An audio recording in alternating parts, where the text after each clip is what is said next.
Hello everyone, मैं Narendra and मेरे channel study with Narendra में आपका स्वागत है। जैसे कि आप देख रहे हैं कि हमारा आज का टॉपिक है पास्ट कंटिन्यूअस टेंस। तो पास्ट कंटिन्यूअस टेंस शुरू करने से पहले हम जानेंगे कि पास्ट कंटिन्यूअस टेंस होता क्या है। कोई भी काम जो अतीत में हो रहा था, मीन्स भूतकाल में, है ना, एक स्पेसिफिक टाइम पीरियड में वो काम हो रहा था, उसे हम क्या कहेंगे, पास्ट कंटिन्यूअस टेंस। तो यहाँ definitions है पास्ट कंटिन्यूअस टेंस के। It describe an action that was happening at the specific time in past. ये स्पेसिफिक टाइम एक पर्टिकुलर समय है कि उस समय में ही वो काम हो रहा था, तो उसे हम क्या कहेंगे, पास्ट कंटिन्यूअस टेंस। तो जैसे मान लीजिए कि कहाँ ये वर्क करता है कि अतीत में कोई काम हो रहा था, वो पढ़ाई कर रहा था, वो लड़ाई कर रहा था, वो खेल रहा था, वो सो रहा था, वो बढ़ रहा था, वो बोल रहा था, वो लड़ रहा था, वो खेल रहा था, है ना। ये सारे जो वाक्य के अंत में रहा था, रही थी, रहे थे आता है, तो उसे क्या कहेंगे, पास्ट कंटिन्यूअस टेंस। तो जैसे कि आप रूल से समझ सकते हैं कि बेसिकली 4 टाइप्स के सेंटेंसेस होते हैं। हमने पहले भी इस बारे में चर्चा की है, बट यहाँ हम हेल्पिंग वर्ब जो चेंज होता है वो रिप्रेजेंट करता है कि ये टेंस कौन सा है।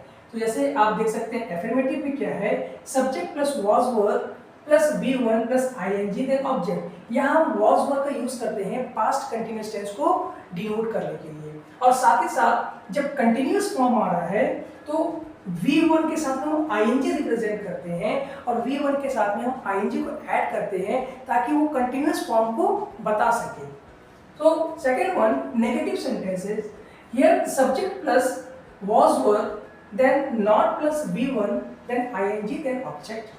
Then when we talk about interrogative प्रश्नवाचक सेंटेंस, तो was verb सबसे पहले आएगा, है ना, subject then V1 ING then object then question mark.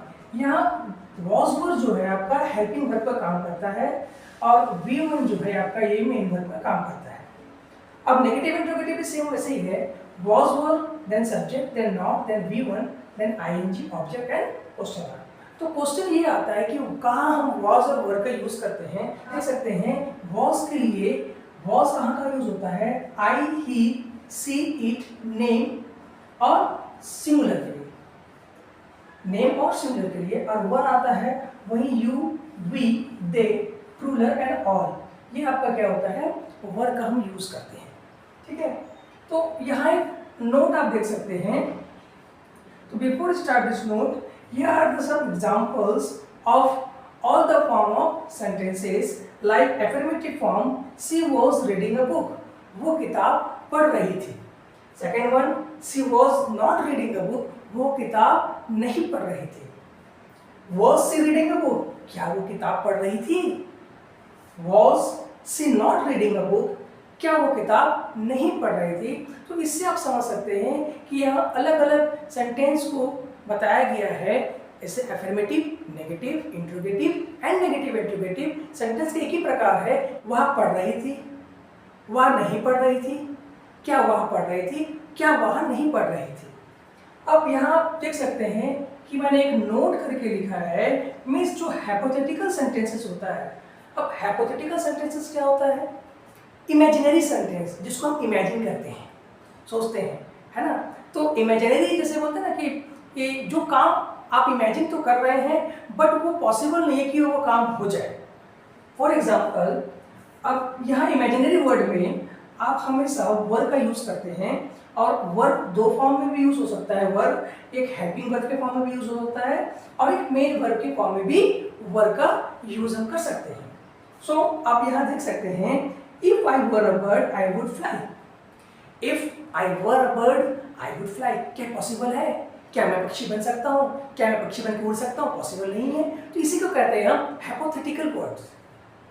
Now कुछ यूजेस है कि हम कहाँ कहाँ पास्ट कंटिन्यूअस टेंस का यूज करते हैं।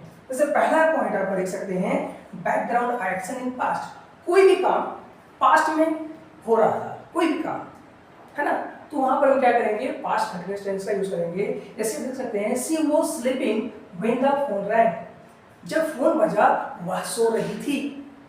सेकंड में देख सकते हैं आप, two actions happening at the same time, दो काम, जब दो काम एक साथ हो, जैसे I was studying while she was listening to music, यहाँ दो काम में दोनों एक साथ हो रहा है, एक पढ़ रहा था, दूसरा म्यूजिक सुन रहा था।